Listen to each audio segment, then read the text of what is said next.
అత్యంత కోలాహలంగా వైభవోపేతంగా ఆధ్యాత్మికత ఉట్టిపడే విధంగా జరుగుతున్నాయి. ముఖ్యంగా నెల్లూరు రూరల్ నియోజకవర్గంలో గ్రామదేవత ఇరుగాళమ్మ పాదాల చెంత ఆ యొక్క ఎన్టీఆర్ నెక్లెస్ రోడ్లో గణేష్ ఘాట్ని ఏర్పాటు చేసుకోవడం జరిగింది.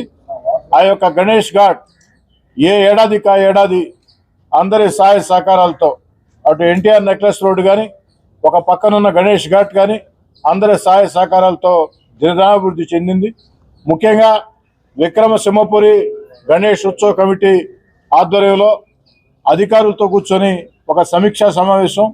ఎందుకంటే నగరంలో ఏ కార్యక్రమాలు చేపట్టాలన్నా ప్రధాన పాత్ర నగర కార్పొరేషన్ది. అందుకే కమిషనర్ గారితో ఆర్డీఓ గారితో వివిధ శాఖల అధికారులతో కూర్చొని 27వ తారీఖు వినాయక చవితి ఆ రోజు సాయంత్రం ఎవరిళ్లలో వారు ఆ యొక్క గణేష్ విగ్రహాలు తీసుకుని నిమజ్జనానికి గణేష్ ఘాట్కి వస్తారు. అదేవిధంగా 3వ రోజు 5వ రోజు ఈ 3 రోజులు కూడా వచ్చే భక్తులకి ఎలాంటి ఇబ్బంది లేకుండా అన్ని చర్యలు చేపట్టే విధంగా ఒక చక్కటి ప్రణాళికతో ముందుకు సాగుతూ ఉన్నాం. అటు విక్రమసింహపురి గణేష్ ఉత్సవ సమితి కానీ అధికార యంత్రం కానీ చిన్న చిన్న సమస్యలు కూడా గత సంవత్సరం ఏదైతే 1-2 చిన్న చిన్న పొరపాట్లు ఉంటే ఆ పొరపాట్లు కూడా సరి చేసుకుని ముందుకు సాగుతూ ఉన్నాం.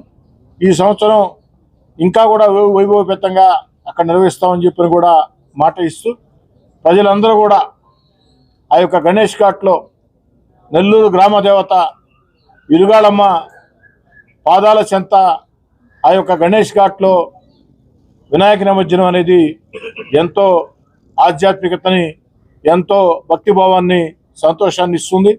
నెల్లూరు నగర రూరల్ నియోజకవర్గాలే కాకుండా చుట్టుపక్కల ఉండే కోవూరు సర్వేపల్లి అన్ని ప్రాంతాల వాసులు కూడా అక్కడికి విచ్చేస్తే నిమజ్జనానికి సంబంధించి అన్ని ఏర్పాట్లు చేయడం జరుగుతుంది.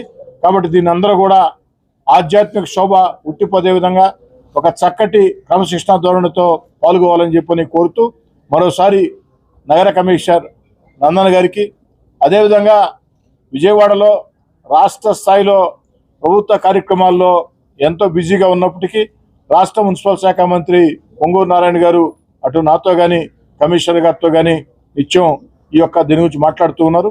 వారు కూడా చొరవ తీసుకుంటూ ఉన్నారు. మంత్రి నారాయణ గారి ఆశీస్సులతో సహాయ సహకారాలతో చక్కటి ఏర్పాట్లు చేస్తామని మాట ఇస్తున్నాం. మరిన్ని అప్డేట్స్ కోసం మన HN9 టీవీ ఛానల్ ని సబ్స్క్రైబ్ చేసుకోండి.